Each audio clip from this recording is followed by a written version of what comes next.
My name is Carl Quo, and this is Founder Quest, a podcast about the journeys of starting a game studio.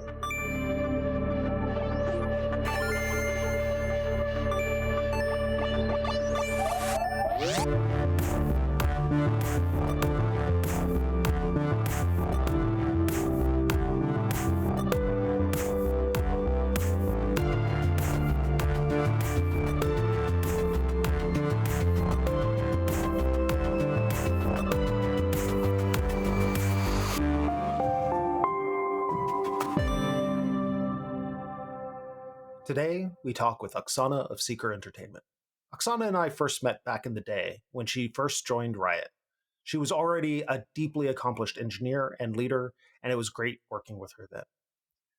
Since, she spent 9 years of growing and leading at Riot in a variety of roles, but getting further and further from development and building new things.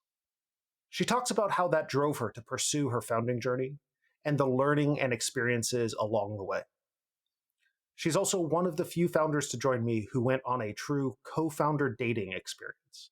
So it was great to speak more deeply of how she approached that difficult task in her process. Let's jump in.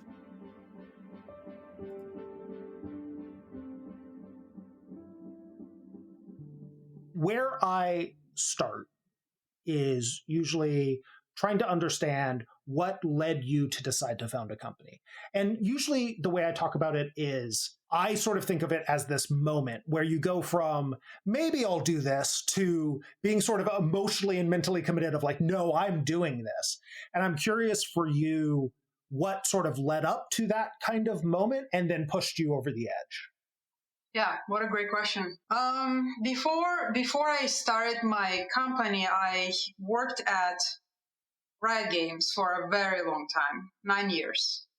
And Riot has always been like super interesting company, really amazing, very fast growing. I think you know this. Really lots of opportunities to learn and grow. And I've had, I swear, maybe like 10 different roles over the 9 years.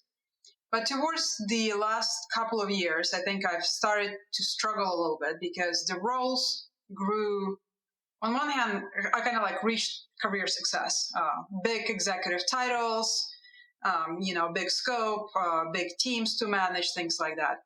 But then more and more, I found myself spending time doing things that I didn't enjoy as much. They were cool and interesting at first, but after a while, I realized that my passion was not for those things. And those things were things like going to meetings, doing reorgs, doing strategic planning, forecast, kind of like on a massive scale, financial planning, stuff like that. So it was interesting, or also kind of like compensation system revisions or hiring system revisions, performance management system, like all of that stuff. It's very important and necessary, of course, but after doing it for a number of years in a row, I found that I just didn't feel as passionate anymore. And so I struggled. Actually, I first started to think about doing something else maybe 3 years before I actually departed. I've had a very big role. It was the head of platform for 5 years, building this really, really big product that enabled release of all the big games after League of Legends. It was very, very tough role. I actually burned out towards the end and took a sabbatical. Sabbatical was very helpful for me to kind of take a beat and really deeply think about what I wanted to do next. It was 4 months break. Unfortunately, COVID happened right in the middle of it. I had all these big plans to go travel, like reorganize all my cabinets, and none of that happened. But I did have a chance to think. And what I told myself is I felt like I wanted to change. And I wasn't quite ready to leave Riot at that time. I felt very attached to people around me and to founders of Riot, to my managers, to my colleagues. I really love those people. And I also really think Riot has a huge future, a really incredible future in front of them. And so I wasn't quite ready to leave. So I took a different role within Riot. And I did that role for 2 years before I finally decided to leave. And you're asking about like a moment. Is that what you're asking? A moment. Yeah, like what took you from maybe I'll start a studio to I am absolutely starting a studio and it's Seeker. Okay. So yeah, so the new role that I had at Riot right before I left was the head of operations for entertainment division. In that role, we were releasing Arcane, which was incredible. But after Arcane was released, there was kind of like more of a maintenance mode. And what I noticed about myself is like I don't do good in maintenance mode. I do very good in building and growing. And so maintenance mode for that like meant for years we wouldn't have any big releases, something to like really rally around. And to me, after Arcane, that's where I kind of figured out. I just like imagine myself for the next few years just going to meetings and not having like any big releases to do and just doing, like reorgs and stuff. And then my soul died a little bit. And I couldn't think of anything more exciting to do than just go do my own startup. And this is something I entertained a long time, even before Riot. I've been very impressed by different founders. I read all of the, like VC blog posts, read the books, toyed with the idea a few times, but never actually fully committed. And so there was no like a moment. It was more like over the couple of weeks after release of Arcane realization that looking at roadmap ahead, understanding there's going to be like years between big release projects, imagining myself for years just sitting there and kind of like coming to conclusion I want to do something. I like suffering. I like challenge. I like building and kind of like not knowing and kind of like that anxiety on will we hit it, will it be good, and so that was kind of the moment. And then it took me still quite a long time to extract myself from Riot and decide what to specifically do. But I think that was the moment, like after release of Arcane, just looking at the roadmap and understanding that there's no big releases coming up. Yeah. No, I think the desire, to your point, like I think there are people who are really good at that building moment, and there are people who are really good at that operation and maintenance and that kind of mode. But often those humans are very different humans, and it can be very hard to be one stuck in the role of the other, right? It sounds like you had spent a fair amount of time thinking about the sort of like founder's journey and the founder path and reading VC blogs and talking to other founders who had gone before you. So when you decided and extracted yourself from Riot and you had on your mind, like, I'm going to go and start a studio, what were the big things that you suddenly found yourself like, oh, now that I'm committed to the path, I have to learn this and I have to learn this and I have to learn this, even though I've done all this pre-work? What were those things that you immediately felt like you had to go and learn? I think the biggest for me was figuring out what I wanted to build. And I had a rough idea. At Riot is obviously building incredible games. Most of them are highly competitive.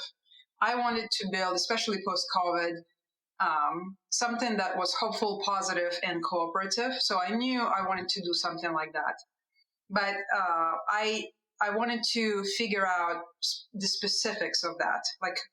So it took me a while to figure out what kind of game and whether it will be a game. Because I spoken to so many people. I asked for advice from so many, and a lot of people suggested actually a couple of directions. One direction was like figure out what's currently popular and being funded by VCs. I think it was Web3 or NFTs at that time, or Metaverse or something like that. The other channel was, hey, what is your background? My background is in programming and production and engineering and running a platform. And so a lot of people suggested that I would focus on building some like tech, maybe like another platform or some technology around game development. And it took me a while to like really, really process those suggestions and decide that, no, I want to build a game. And I know building games is tough. It's content business. And I probably invite a world of pain on my shoulders, but it was something that I kind of convinced myself that that's what I wanted to do. And the other kind of part of that journey was also learning that a lot of people will have advice for you. And especially if you follow these blog posts by VCs, especially now when AI blog generation is so easy, you always see like, you should do this, you should do this. Here's like the 5 steps to success or what not to do. And so everybody has advice. Moreover, everybody's very confident in their advice, and and that advice actually changes quite a bit. And so as a founder, you have to figure out what you want to do and have conviction in it and build that conviction if needed over time and be true to your passion. Because after I founded Seeker for the past 2 years, been ups and been downs. The one thing that remains is this like kind of, I want to build this. I need to build this. And so that need is what drives you beyond, the pain that you experience sometimes. So it took me a while to figure out that. Sorry, what was your question? No, I mean, you 100% sort of taken us down the path. It's totally fine. I do think that like there's always this interesting tension between sort of that like advice or how VCs evaluate businesses of like founder market fit and product market fit and all this kind of stuff versus the like, what is the fire in your belly that's going to take you through all like founding is not an easy journey, and it's going to be filled with lots of downs, as many more than ups, right? And so you really have to have that fire in your belly to take you through. And to your point, I think you can reflect on like where do you have founder market fit and all this kind of stuff, but really learning what you have a passion to build is really important. A big group of folks that are listen to this podcast are folks who are thinking about going on the founding journey, right? So similar to when you were at Riot, before you had sort of extracted yourself, they're like, I'm thinking I want to start a thing. Maybe I want to start a thing, but they're not at that point where they want to commit. Based on sort of your journey so far and how that moment went for you, what is your biggest piece of learning or advice for those folks who are gearing up to commit but have not yet done it? I think what worked out really well for me, and I would suggest others do it, even though everybody has their own path. So don't listen to me. Listen to your own compass and passion. But what worked out for me is before taking the plunge, really do as much pre-work as possible. Meaning go talk to people, go talk to VCs, get some introductions, potential co-founders if you don't have like one already. Investigate what is being funded right now, where other people see opportunities, what other founders have experienced in their early journey, what advice they have. Decide how you want to fund it. Like answer as many questions as possible ahead of quitting. So that's kind of the biggest advice. It took me maybe 3 months once I've decided to go. Once I identified my co-founder and the idea, it took me 3 months still to do it, and maybe 4 to 6 months to do pre-work. But my transition was very, I want to see, it's not easy but smooth. Meaning I didn't have a break in my income. There was no break between like I left Riot and I started the studio, and I had the next step kind of plotted out right after I quit. So as much as possible for you, I would just say do pre-work while you're still employed and have that safety for you. But also at the same time, do it in a way that doesn't jeopardize your relationships and your current workplace, and don't be irresponsible about it. Is all I'm gonna say. Yeah, for sure. It's a small industry. Burning bridges is never a smart move. Yeah, exactly. So you actually mentioned this, which is a perfect segue. But could you tell me a little bit about your co-founder makeup and then how you specifically found your co-founders? Yeah. Question of co-founder was very important to me because I felt like I have, like, looking at all the opportunities, because I knew I wanted to build a game instead of just a tech. I needed a creative counterpart. So my background is in production and programming. I was an engineer, like technical director for a long time. I don't have design skill set. I don't have art skill set. I don't have, I think I have it. I think I know what it takes to build a good game, but have I done it before? No. And so for me, it was very important to understand my strengths, my weaknesses, and gaps in a makeup. Like if I was to start the studio, what is missing? And for me, what was missing is that creative part, the somebody who can design the game, envision and fully design the game. And so I went on a search for a co-founder. I didn't want to, speaking of not burning bridges, I didn't want to kind of poach from Riot Games, and I want to be very careful about that. I had a lot of respect, again, for those leaders, and I wanted to maintain a great working relationship with Riot. And so I went on a search elsewhere. I asked for my network, I asked for introductions, and I spoke to maybe 20 plus different people who were potentials for eco-founders, people who I got introductions to, who were looking or considering doing a startup on their own, who kind of fit the profile of a designer or creative or product manager. And I gotta say, it was very tough to find the right co-founder, extremely tough. So most people just go with somebody who they worked with for a long time. I recommend that. It's not a guarantee for success, but it's helpful if you've been through, some tough situations, how the person reacts to stress, etc. If you don't, my path was to find a co-founder. So after chatting, at first it was a little bit fuzzy for me what specifically I wanted or didn't want. I knew the kind of skills I wanted, which is a designer who was experienced enough in cooperative game design, online multiplayer. So I knew the shape. But after talking to people, I realized there's such different variety of motivations and values in people and why they want to do this.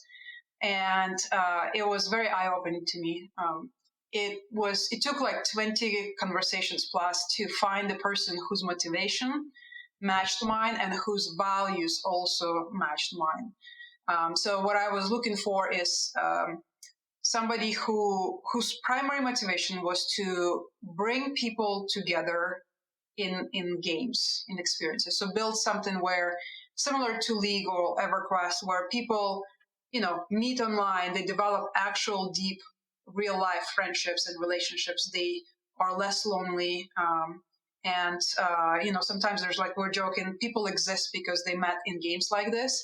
They got married, they have kids. So to me, that was the motivation. I wanted to create a space, a game that brings people together. And what I found, like a lot of the time, a lot of people are motivated by either prestige, money. They're very mechanical about it. Mechanical in the sense, let's identify the space that is being funded right now or trending right now, like NFTs, and let's build something that can get money. So it felt very empty of a soul to me. And so finding somebody who had the same heart and the reason for it, and still combine that with all of these like savviness on what it actually takes to succeed and build this kind of stuff. Motivation was big one, and then values. So how we wanted to interact, how we wanted to make decisions, how we wanted to build a team. All of that we talked explicitly in detail up front, and it matched. So it was hard. It was very, very hard to find somebody who matched those criteria. And those was like the two main things for me. For sure. You're one of the not, I don't want to say only, but one of the few, I think, founders I've had on the podcast who really went through what I would call a co-founder dating phase, right? Like a real go out and talk to folks who, to your point, you didn't necessarily ship things with before, you didn't have a long personal history with, right? And really just, effectively interviewing each other to understand how do you align, how do you not, and that kind of thing. Which, to your point, is it's a very, very hard process. I did that for my first startup and a little bit for Jam and Tea. I'm curious, did you have a way you sort of structured or get to a point by the 20th conversation, the 20th person? Did you end up having a structure by which you sort of like cut to the heart of the matter, aligned quickly, did that? Or was it really just, hey, talking to these people and going through really long conversations and stuff just surfacing? The way I approached it is I really like active listening. Like it's one of my strengths. I know you're going to ask my strengths question for sure. So that is my strength. I like to listen deeply. And so the way I approached is I just like sat down with a person. I initially said like, hey, I'm considering doing a startup. I know you probably considering one too. Let's chat and explore. And then I would just sit down and ask them and listen. It's like, why do you want to do this? What's motivating you? What sort of thing do you want to build? What experience have you had in the past that led you to this decision? And I just listen to people, and people kind of like reveal themselves pretty quickly. And I didn't have a structured approach up front, but through these early conversations, I've learned to quickly understand motivations or try to understand motivations and discard people who are explicitly misaligned. So I had somebody like asking me to do like a casino game where we can do like extra 20% margins on female demographic of 40. Like it's like it's a valid proposition, but it's not like the motivation I have. And so that I was pretty quickly, as they described their ideas and their thoughts, for me to kind of very quickly imagine myself working with this person. And I kind of listened to myself, like, how did I feel? Like, would I be excited to work with this person or not? And a lot of the time, also the style dynamic was a bit different. Even though the person had kind of right characteristics, maybe their style, their personal style, and how they communicate or make decisions or they think about themselves or conflict resolution would be not right. I was looking for somebody who is balanced. I'm very balanced. I like to listen and I like to compromise where it matters and solve problems through dialogue. And I don't like people who are a bit more assertive or aggressive sometimes. The one thing I always listen to is, and sometimes founders suffer this, sometimes VCs suffer from this, which is somebody who says exactly, they know exactly what's going to happen. They know exactly what success looks like. And so anytime I hear language like this, I tend to very quickly retract from a person like this because to me, it demonstrates lack of humility, maybe some blind sides where they are not open to other considerations. And so I was listening also for humility. Like, is the person self-aware enough to understand they have gaps? Because this journey will encounter so many different things that we'll have to like learn. I don't want somebody who convinced that they know all the answers. And so that was the other kind of perspective I was looking for. You mentioned that you sort of started, I think where a lot of people start when they think about co-founder makeups of like, okay, I am from sort of a job and a background perspective, engineer, production, and a little bit of like operations business stuff that you had gotten exposed to at Riot. And so you were looking for, I need someone who's more in the creative space, more of a designer, that kind of, and really thinking about that co-founder makeup as sort of job descriptions, right? Yeah. Through your search, and you sort of ended up with a co-founder that you find that you aligned really well on values and motivations, which were, you found, oh, this is so important. And obviously they do have the creative background and the design background, but do you find now when you just sort of describe your co-founder makeup or how you compare, where are the parts that go beyond jobs where you complement each other, where your co-founder sort of like has strengths that complement your weaknesses and your weaknesses, or your strengths that complement his weaknesses, right? Like, how would you frame outside of that job description how you guys bring balance to each other? I think we just ended up working so well together. Our communication and decision making process is so similar. Our values are so aligned, and our trust that we built over time so strong. I think we frequently, so where we have different strengths is I am more, I want to say, outgoing and able to go. I have wide network. I'm much more willing and excited to go talk to people, do the pitch, do the like fundraising activities, vendors, all that kind of stuff. And Travis, my co-founder, he prefers to focus on development and working with a team. But and we have our own specialties. We actually did a very in detail discussions about roles and responsibilities. We defer to each other in our respective areas. So, for example, we play test daily. There's feedback. Whenever I give feedback on the game, I always make sure to say, this is Travis's call, but my opinion is we should do this and this. And similarly, Travis would defer to me like on the budget, right? So we kind of separate our roles, responsibilities like that. But I think we're able also to lean into each other's responsibilities quite well. So, for example, I just needed to register our company in Washington State. Travis had a few hours, and he did some government, like business license thing that I didn't have time for. So he steps in when needed. I step in when I need it. I just feel like probably cannot design a game as like he has such an amazing experience and in depth. I wouldn't be able to even come close to that.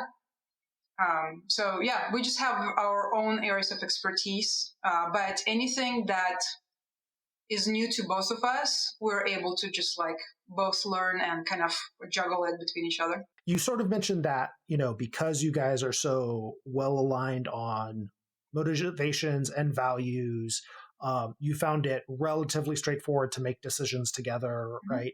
I'm curious, the flip side of that inevitably there will be some amount of disagreement, both small and big, right? How do you guys work through that disagreement and sort of come out the other side? Like, how have you found that you structure that relationship around with regards to disagreement, right? Yeah. Okay, so one thing we've done actually on advice of a very dear friend, Ahmed Sidki from Riot, is to separate our responsibilities into two buckets. One is co-founders. We're 50-50. That was like our decision from the start will be equal partners. So on the corporate side, company side, as founders, we are 50-50. And we agreed that if we have a disagreement on anything corporate, that our board will be a tiebreaker. And we have also incredible board member, and he's fantastic. So we also took quite a bit of time to align with him on how we think about all this stuff. So on the corporate side, it's 50-50. We just discuss like whatever in question, and if we ever disagree, then our board is a tiebreaker. On the development side, I am the CEO, he's the chief creative officer. And the way we do it is we explicitly agree that we have our own areas of expertise. And the final decision is very important for our entire studio, in fact, that we have very clearly identified decision maker. So before we even enter a debate, we would say, whose decision is this? Is it yours or is it mine? We'll say, okay, let's say it's on a budget. That means the decision is mine. Then we will argue. We will, he will say like, I disagree. We need to spend on like art outsourcing or whatever.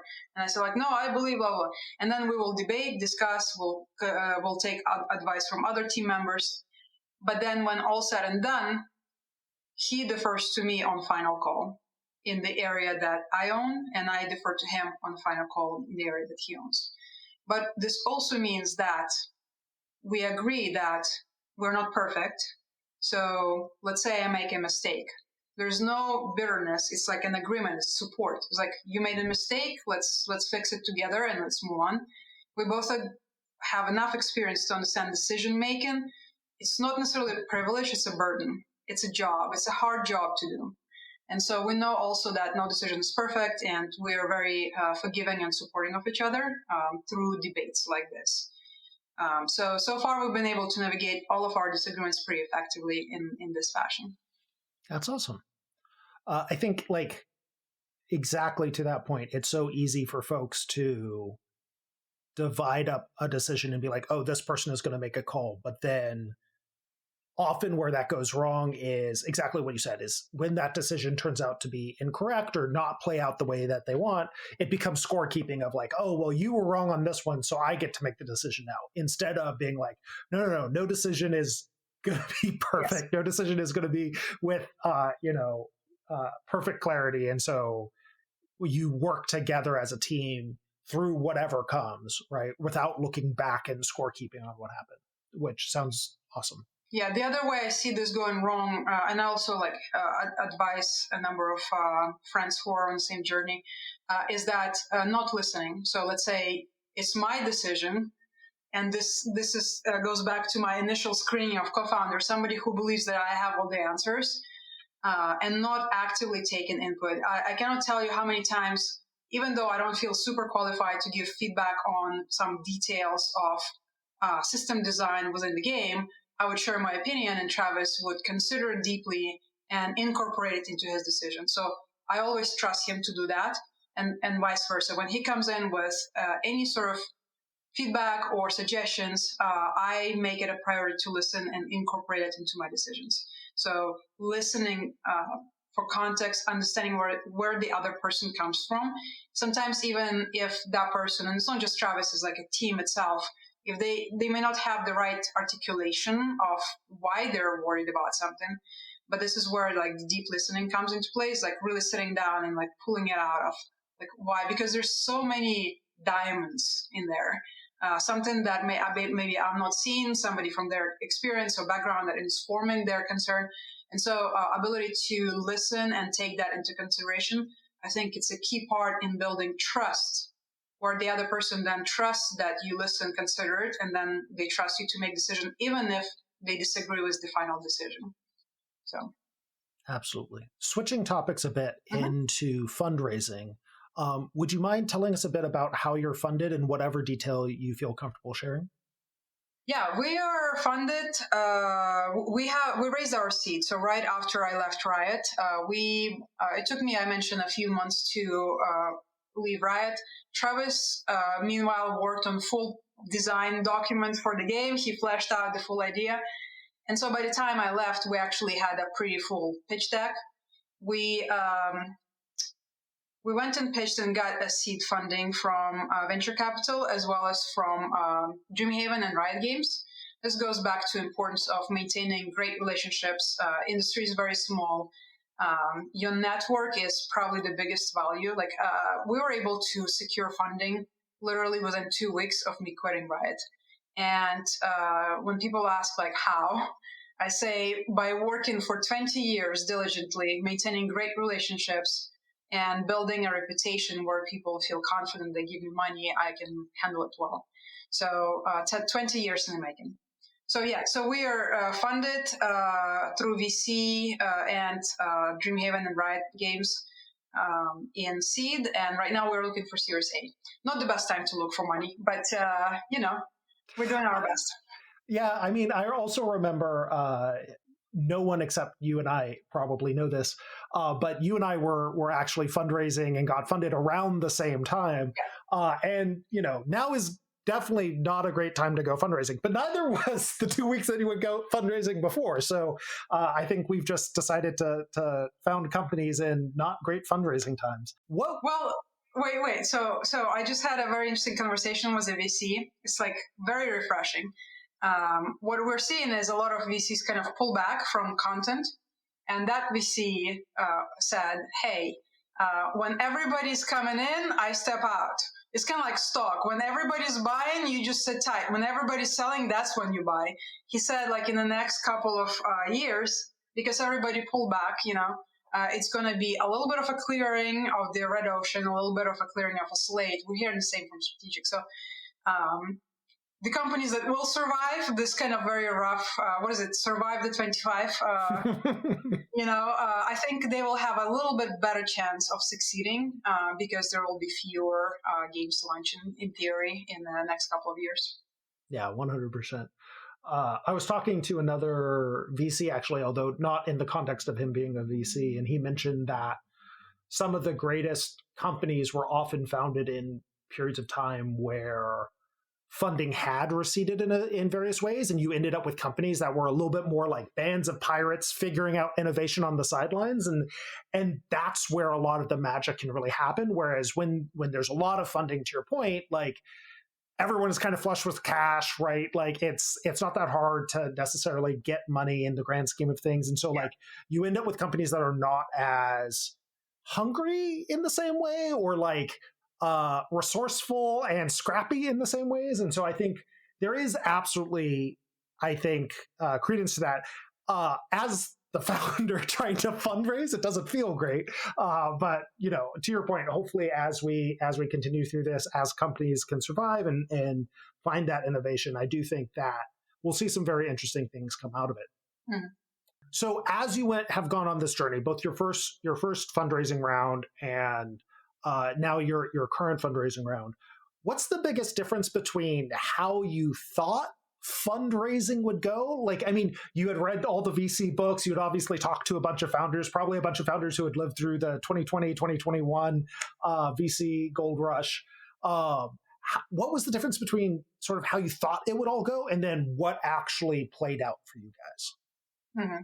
First, I had I think a wrong idea of VCs that I got from like Silicon Valley memes, and there's like a lot of, particularly as a female founder, there's a lot of kind of rumors about bro culture and very negative treatment of women founders in particular. And what I found actually that vast majority of VCs that we talk to are incredible people, very smart.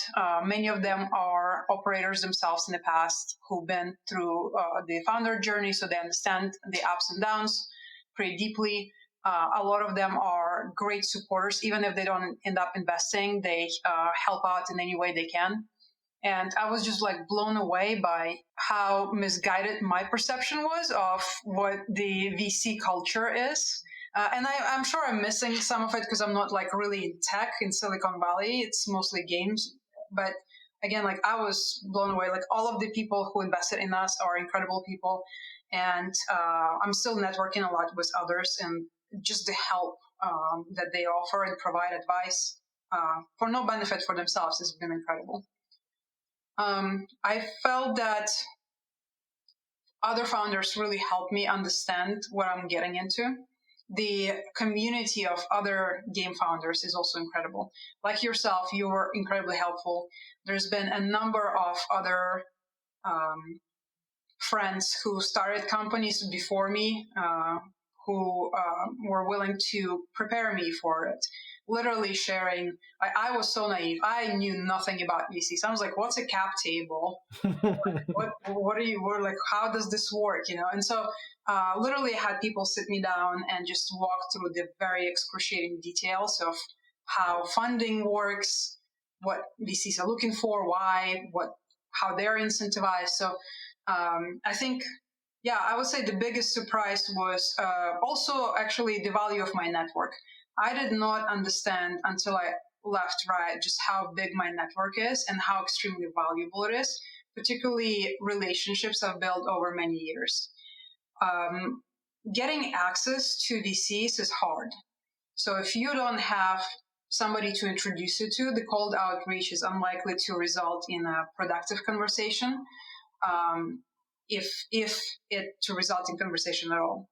VCs generally get a lot of outreach, cold outreach, and very rarely they will pick up a phone to chat with somebody, figurative phone, to chat with somebody who just like reached out to them on LinkedIn out of blue.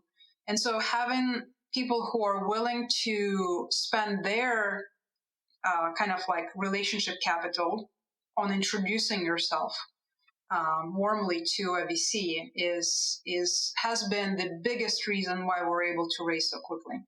I had friends who I worked with like a decade ago do introductions, and that resulted in actual investment. So relationships, it doesn't matter how, like never burn a bridge, unless you absolutely must, then burn it. But some relationships that I didn't even remember like came to surface and proved to be very valuable. because I helped out somebody like 10 years ago. So when you can help somebody, help. Don't be an asshole, the general rule applies. But the value of my network, I just could not even imagine how important it would be to fundraising and learning and helping me avoid, big mistakes, like ability to talk to other founders and for them to sit me down and say like, hey, don't do this. I did it and it was bad.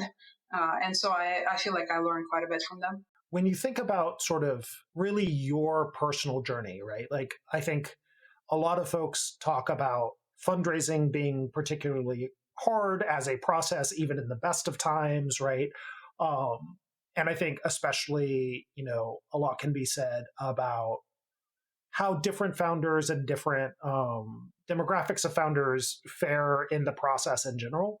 For you personally, as you went through the fundraising process, what did you find to be the hardest part for your particular strengths and weaknesses, your emotional relationship to this whole journey, right? Like, what was the hardest part of fundraising for you? And then also, what was the best, like, biggest surprise and best part of the fundraising journey for you personally?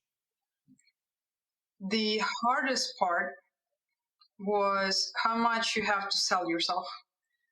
Somebody gave me advice, which is if you don't feel a little bit dirty after like introducing yourself, you're not doing enough, And so you gotta come in as like, I'm this awesome person that has all the answers, and you just like gotta very quickly convince somebody of that you're reputable, that you're trustworthy, that you know what you're doing. And my approach has always been to be like humble, like, hey, I don't know enough, but here's what I'm thinking, right? Like, so that's the structure of my introduction usually. And so for me to kind of project confidence in this way and be the thought leader was difficult. My entire experience taught me that no matter how convinced you are of what's to come, you don't know, and you're likely to be wrong or encounter some difficulties. And so I very much hesitated to speak in absolutes. But this, like fundraising especially, requires you a little bit, because if you're not sure, then why would VCs or people with money give you their money if you're not sure that you're going to succeed, So what I'm sure is, the way I manage my own psychology is like, what I'm sure is like, I'll do whatever possible, like everything possible to make this succeed. So that's kind of how I help myself. The other part right now is difficult because our seed was very fast. Series A is different. We're talking to a lot of strategics for publishing deal as well. Strategics take, somebody told me, 4 to 8 months on average to do a deal. And I always bias to action. I don't idle well, and I have very little patience. So having the patience to just sit there and wait, even when they express like strong interest and they're like, yeah, we're doing, meetings internally, blah, blah. And I'm just like, well, just like make a decision already. I know how difficult it is to make decisions within a large company after working in one for a while. So I understand, but mentally just waiting and uncertainty, right? Like it's not certain that we're going to get a deal. We have good indication, but it's not certain. So like just that mind game is very, very challenging, I think, for fundraising. Continuing on this path of really thinking about your own personal journey with founding a company, operating a company, being CEO, and all of this, what do you feel like your biggest struggle has been as a founder, and how have you been approaching dealing with that struggle? I think, like, first, I think I prepared myself well, and also Riot prepared me well. Like, people are asking me, like, what's difficult? After building a platform, managing a 350 plus organization within a company like Riot, which has feedback culture where you hear feedback like nonstop every day from everybody. It teaches you certain things. Like I'm well accustomed to getting feedback, critical feedback. well accustomed to a lot of challenges that most founders go through in terms of operational stuff, like managing people, hiring. I hired like hundreds of people. I've interviewed a bunch. I've built teams before. So like I feel a lot of operational stuff has been actually easier for me as a founder. Like working with a 9 people team, blessing. It's so awesome. Mm-hmm. And then the other part of this is I really like and believe in Stoic philosophy, particularly kind of Stoic philosophy has this concept of premeditation of evil. So you, whenever you find yourself fearing something, like let's say obvious fear is that I'm not going to be able to raise money, or we release a game and it doesn't do well, right? You kind of prepare, like you think through it, you force yourself to like really deeply imagine what that would feel like. You go through all your fear stages of grief, sadness, and then you force yourself to think like, well, what's after that? You know, you kind of realize after doing that exercise that after that there is life. You're not gonna die. You're gonna learn. You're gonna survive, and you're probably gonna be much better off. I've been through a number of failed projects, failed teams in the past. A couple of startups didn't do well. So to me, doing that exercise actually helps me a lot manage any sort of fear or anxiety that I have around potential failure scenario. So if at all possible, I highly recommend reading Stoic philosophy, Marcus Aurelius. It's wonderful. For me, struggle so far has been just kind of also figuring, like fully internalizing that the buck stops with me, like entirely. Always in my career, there's been like a bigger company, the safety net, some other manager, some other approval. I find myself still kind of like thinking like, oh, my stakeholders, who's my stakeholders? Will VCs like this decision I'm making? And I have to remind myself that like I don't have to please anybody. The only thing that's important is will my customers, players love the game? And that's it. And so sometimes I fall into trap of kind of seeking approval too much where I should just go. So that's kind of my personal thing. But again, like I feel Riot prepared me really well for this journey. Yeah. I think that challenge of really understanding, like to your point, so many of us, before we started a company, we were in not startups. Like we were in larger companies, we were in big organizations. Oftentimes early in your career, you come up through that. And so you always have your manager or your manager's manager. There's always another boss. And so especially in that CEO role, getting used to the like, oh no, it's all me. I have to make all these decisions. And suddenly I'm the boss that all of these people, even if there's only, 6 or 9 of them and it's not 350, the buck stops with me. And I'm making decision for all these humans, right? Like I think can be overwhelming in a lot of ways. Yeah. But to your point, especially in games, we are very rarely making decisions that lead to even a chance of physical harm, let alone something more serious, right? So, wait, I thought of another one. That is actual struggle. Is fundamental kind of change of how you are rewarded. In a company, you're rewarded through like performance reviews and positive, like you're doing a good job. In founder's journey, you have to get used to no as a default. So you don't hear no too many times when you're working in the company. You hear no all the time. Everybody's a critic. Most VCs default to no when talking about investment. Most publishers default to no. Their job is to say no, literally, every day for many hours. And so for you, like getting no's on something that you believe so passionately in is very challenging if you're not properly prepared and can be very discouraging.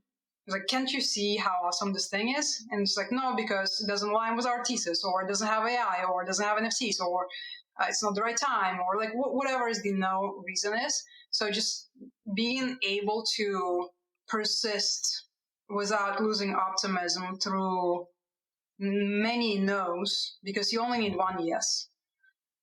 That mindset is very, very important, and that kind of setting is very challenging. And I think a lot of people get very discouraged when they hear their first 5 no's. Like I talked to one of our investors, the guy who introduced me to Travis, and he said he went through 70 no's before he got funding for his company at the time that I worked with him at.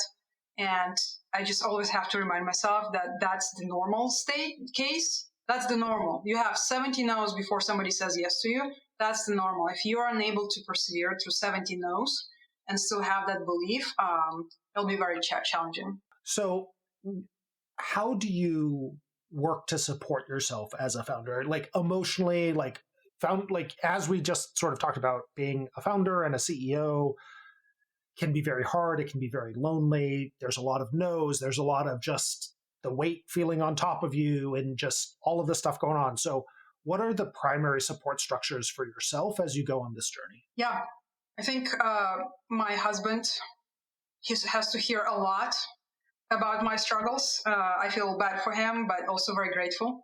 And having a co-founder, somebody suggested that I do this like solo, as a solo co-founder. I would have never survived this without a partner who can share the burden and who I can go and like share decisions, the negatives and the positives with. I have to say VCs actually are amazing. So all of our investors have been incredible.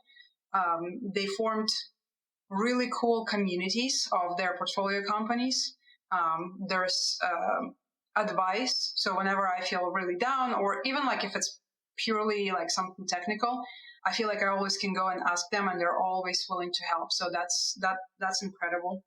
And then the other founders have been amazing. I have never expected, because in my mind, it's like we're all competing, so it's going to be like corporate espionage, and nobody like talks to anybody and gives advice. Everybody wants others to fail, and I found the exact opposite. It's just been absolutely amazing, warm, welcoming, supportive community.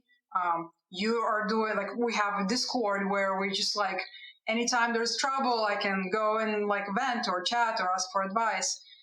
So I feel, and also my network, just like friends, coworkers. The thing is, you have to ask though. A lot of people are afraid to ask. They're afraid to feel like they're failing, or I don't know. There's like a lot of fears about asking for help.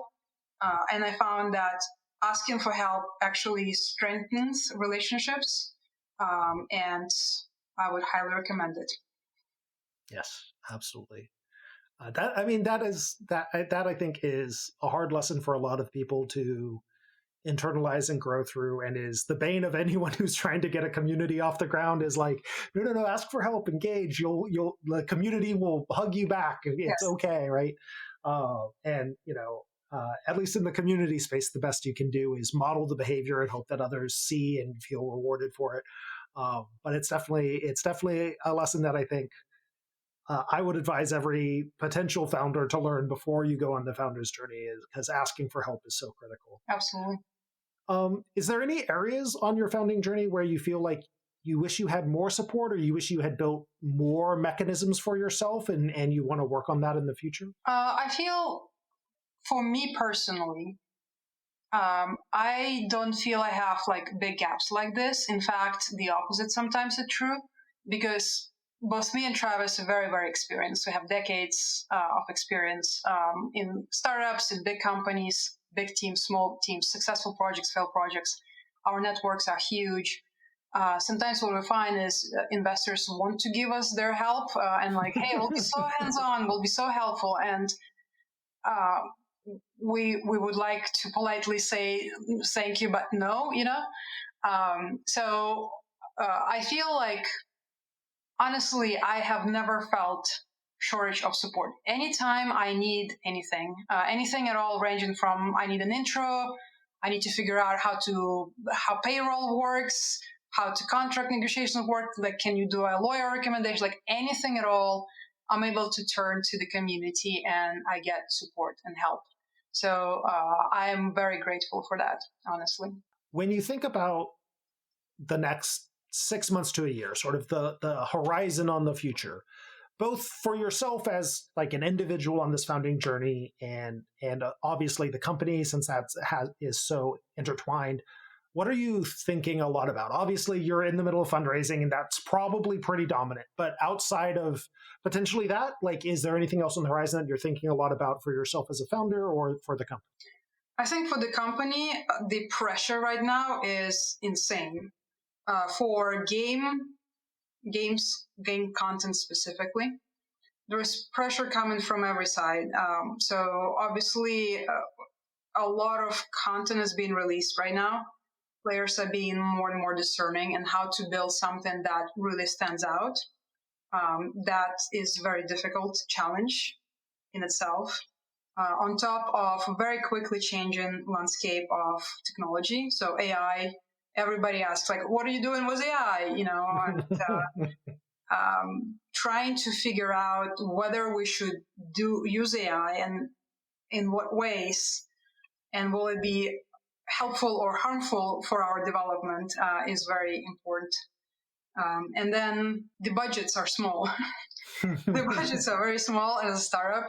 And so having to relearn my shortcuts, like when I think about timelines, budgets, decision making, what's important, what can we afford to spend time on, and what not. And then also, hopefully, we are in a great enough position where we can choose our partners to work with. But we've chosen strategically to partner with a publisher to help release the game. Building that relationship will be super important. And I worry a lot about having the right partner, having the right relationships, and stability for the companies. I know at least like 4 close friends startups that failed because a partnership like this didn't work out. And so I worry a lot about that. So. And now I always like to close out the main part of the interview with an entirely unfair question, which is, given the experience so far, let's fast forward some number of years into the future, like no claims on what happens with Seeker. Maybe it's an amazing M&A or an IPO or something equally great, or maybe it is a great IPO, it is a great M&A. There you go. In the future, given your experience so far, would you ever found another company? I think the motto by which I live is try to die with the least regrets possible. And if I haven't done Seeker, I would die with that regret. And the journey so far has been so amazing and so ripe with learnings that I absolutely want to go and do another company and apply all the learnings from this one to the next one. Obviously, I want to make sure that I stay at this company for the next couple of decades. Mm-hmm. But I feel, so in the past, I considered after Riot, or while I was considering doing a startup, should I take like a year off and recharge or whatever? And what I found about myself is I cannot just idle. I cannot just sit there. And so I need to build something, and I like that stress. And so I would absolutely found another company. The other path I'm considering is potentially helping others as well, as an advisor, or maybe hopefully after that IPO as an investor. But I don't feel like that would satisfy me personally, and that need to build and create something. So yeah, the answer to your question, like, absolutely. So what I always like to close out our interviews with is what I call the introspection lightning round.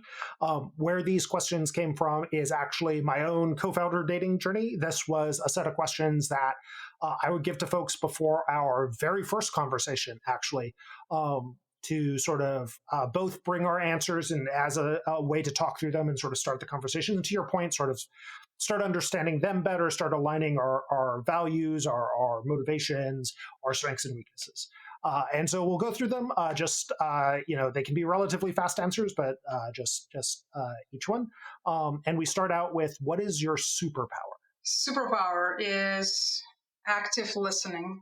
A lot of people actually don't active listen or don't know what that truly means, but deeply really listening to understand before forming my opinions, I think is a superpower. I would absolutely agree that that is a superpower. Oh. Outside of that, what are your biggest strengths? I feel like my strength is not in my mind fitting into a box. I never thought of myself as like a certain profession or a role. Generally, what happens is I like to set a goal and then I like to figure out whatever needs to be done to achieve that goal and like do that thing. And the thing can be literally anything. Could be, filing Washington State business licenses, could be designing a game, could be founding a company, could be building relationships. Like literally, I don't think there is one way to do anything, and I never limit myself in that way. And so my strength is just I'm unafraid and in fact eager to do new things or things that most people wouldn't consider doing themselves or afraid of. On the flip side, what are your big weaknesses? As a video game CEO and a founder, I need to play a lot of different games and understand the market. But practically what happens is I tend to get stuck to one game and play a lot of one game for a long time. And so I've been trying to diversify my play portfolio a lot, just so I stay in touch. I like to follow like influencers and like stay in touch with the community, read news. But when it comes to like deep playing for hours on end, I tend to stick with the one game that I like for that time and just play the shit of it. When you are under stress, what behaviors do you find show up that are really big differences from how you normally operate? Yeah, I think my empathy kind of lives the building. I feel that I tend to get much shorter with people, much more impatient.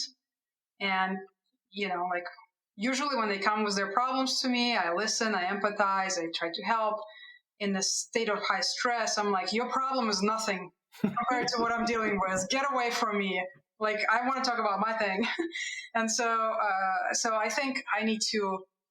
And in the past, I actually burned relationships and hurt people who trusted me up till the point of high stress for me.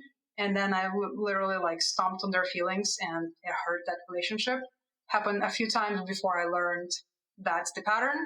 Now I'm very aware of it. And now I'm trying to just alert people that I'm under high stress and kind of pull back a bit and ask for space from them.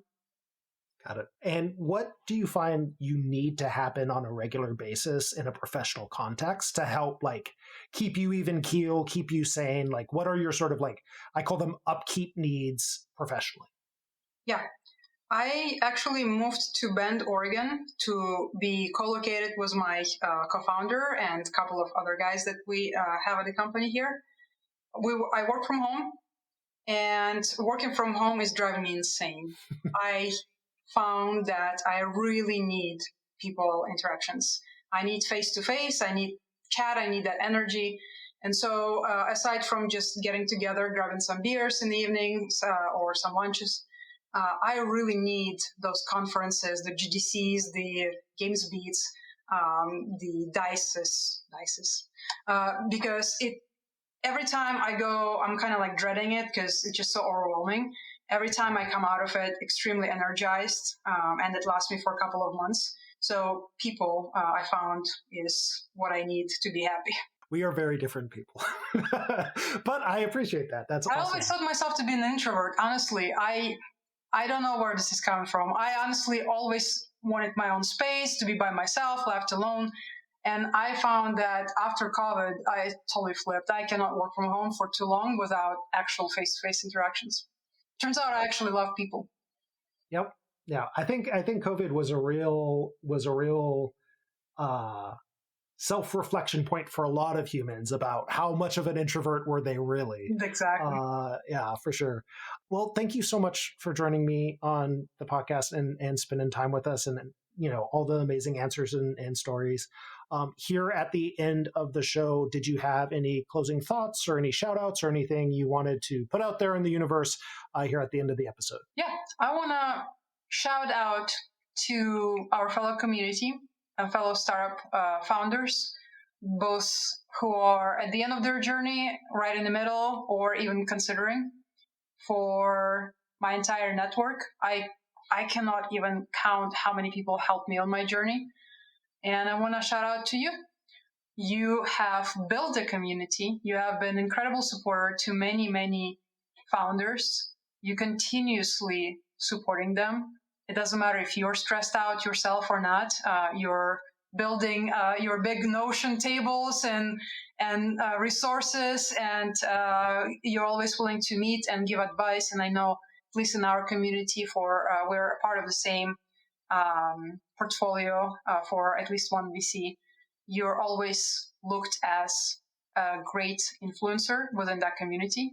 It's interesting whenever a question comes up, everybody kind of like looks at you.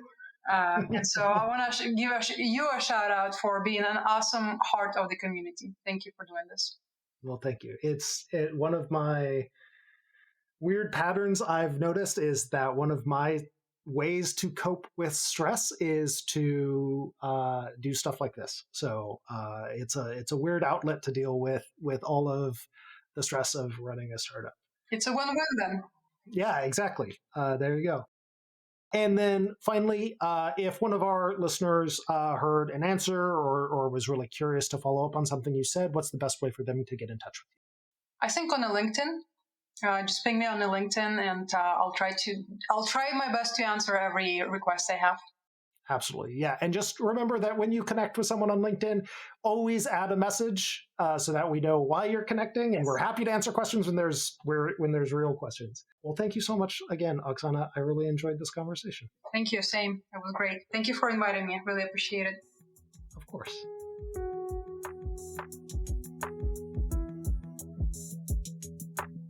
Thanks for listening to the entire episode. If you enjoyed it, please share it with your friends or anyone you think could benefit from it, and leave us a positive rating or subscribe. This episode was edited by Christopher Delano, music by Jake Hall, who's available for composer work in games. And if you're interested in learning more about the Game Founders support community, go to gamefounders.org or email me at carl@gamefounders.org. Thanks so much.